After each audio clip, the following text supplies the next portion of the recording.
Hello दोस्तों, मैं हूं हफीज़ और आप देख रहे हैं हफीज़ की दुनिया। तो दोस्तों फाइनली हसीन दिलरुबा नेटफ्लिक्स पे मैंने देख ली है और ये फिल्म देखने के बाद मैं बस यही कहना चाहता हूँ कि it's a must watch movie with full of suspense. जी हाँ दोस्तों, इस मूवी में ऐसा सस्पेंस दिखाया गया है जो आप आखिरी तक नहीं पता लगा पाएंगे कि आखिर में इस मूवी में मर्डर है कौन। और दोस्तों इस फिल्म के 3 हाइलाइट्स हैं, जो है तापसी और विक्रांत की केमिस्ट्री, और दूसरा है रोमांच और सस्पेंस के साथ ह्यूमर का तड़का, और तीसरे हैं विनिल मैथ्यू का कमाल का डायरेक्शन। और दोस्तों अगर बात करें फिल्म के स्टोरी की, तो फिल्म की स्टोरी शुरू होती है एक धमाके के साथ, जहां आपको एक कटा हुआ हाथ दिखाई देगा और उस हाथ पे रानी नाम का टैटू छपा होता है। और दोस्तों फिर शुरू होता है इस केस का इन्वेस्टिगेशन, जो हमारे CID ऑफिसर दया उर्फ आदित्य श्रीवास्तव जी करते हैं। और फिर मूवी में हमें वो सीन दिखाई देता है जहां रानी कश्यप यानी कि तापसी पन्नू को देखने लड़के वाले यानी ऋषु सक्सेना, जिसका रोल विक्रांत मैसी कर रहे हैं, आते हैं। और उनको देखते ही पहली बार में ही ऋषु को रानी से प्यार हो जाता है और फिर विक्रांत मैसी उसके साथ प्यार के रोमांस के सपने देखने लगता है। लेकिन भाई साहब, रानी ठहरी दिल्ली की और ऋषु ठहरे हरिद्वार के।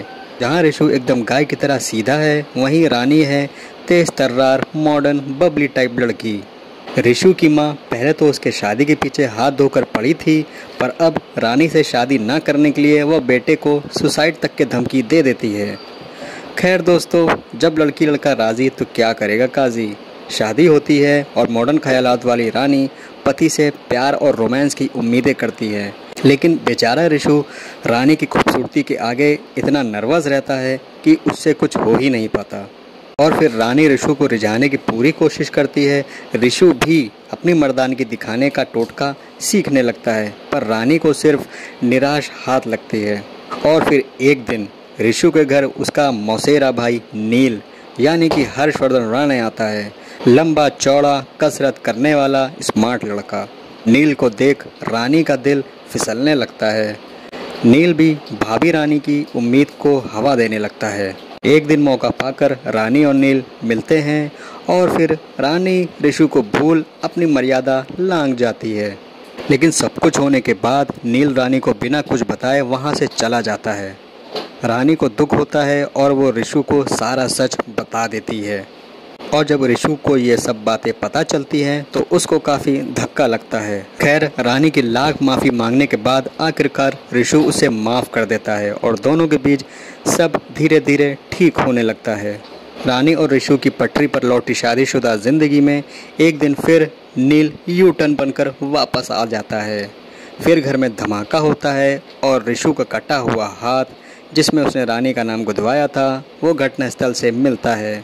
और फिर कहानी वहीं पे आके खड़ी हो जाती है और पुलिस को शक है कि रानी ने ही अपने लवर के साथ मिलकर पति का कत्ल किया है, जबकि रानी लाई डिटेक्टर टेस्ट में भी ऋषु के मर्डर के आरोप को झूठा साबित कर देती है। और अगर रानी सच कह रही है तो फिर ऋषु की मौत कैसे हुई है।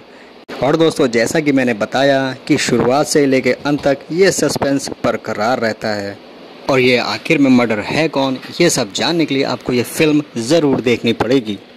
और दोस्तों अगर बात करें परफॉर्मेंस की, तो तापसी पन्नू जो कि फिल्म की मुख्य किरदार हैं, उनकी एक्टिंग तारीफ़ करने को मजबूर कर देगी।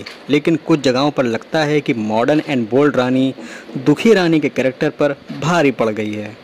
वहीं विक्रांत मैसी ने एक बार फिर अपने परफॉर्मेंस से सबका दिल जीत लिया है और एक सीधे साधे इंसान से पागलपन की हद तक का प्यार करने वाला आशिक के कैरेक्टर को विक्रांत ने शानदार तरीके से घुमाया है। और अगर बात करें हर्षवर्धन राणे की, तो हर्षवर्धन राणे इस फिल्म में एक कैमियो टाइप का कर रहे हैं, लेकिन उनका काम भी काबिले तारीफ़ है। और इसके बाद आते हैं CID ऑफिसर दया उर्फ एक्टर आदित्य श्रीवास्तव पर, जिन्होंने फिल्म में इंस्पेक्टर किशोर रावत का रोल प्ले किया है। भाई उनका कैरेक्टर सख्त लहजे वाला कैरेक्टर है, इसमें उन्होंने ह्यूमर का तड़का भी दिया है। और इन सब के अलावा आशीष वर्मा, यामिनी दास और दयाशंकर पांडे की भी एक्टिंग दिल जीत लेती है। और दोस्तों अगर बात करें बैकग्राउंड स्कोर की, तो मर्डर मिस्ट्री हसीन दिलरुबा के हर सीन के पीछे एक बैकग्राउंड म्यूजिक चलती रहती है। कभी सस्पेंस तो कभी उदासी, कभी रोमांस तो कभी दुख। फिल्म के इन सभी एंगल्स पर इसका बैकग्राउंड स्कोर एडवांटेज रहा है। और इसके अलावा लिरिक्स और मोमेंट से मैच करते गाने भी बेहतरीन रहे हैं। और दोस्तों अगर बात करें डायरेक्शन की तो विनिल मैथ्यू ने बहुत ही सुलझे हुए तरीके से इस कहानी को बुना है।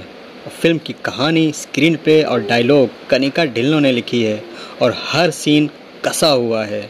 और दोस्तों इस फिल्म की एक और खासियत है, वो है इसकी पंच लाइन्स। दोस्तों प्यार के शहद में लिपटी हुई ये लाइन्स सुनकर आपको याद हो जाएंगी। और फिल्म जैसे जैसे आगे बढ़ती है इसमें रोमांच और बढ़ता है और आप आखिरी तक कातिल का अंदाज़ा लगाते रह जाते हैं। तो ऑल इन ऑल मैं इस कमाल की मूवी को दूंगा 4 आउट ऑफ 5 स्टार्स। दोस्तों आपने अगर ये मूवी नहीं देखी है तो नेटफ्लिक्स पे ये अवेलेबल है, आप जाकर नेटफ्लिक्स पे देख सकते हैं।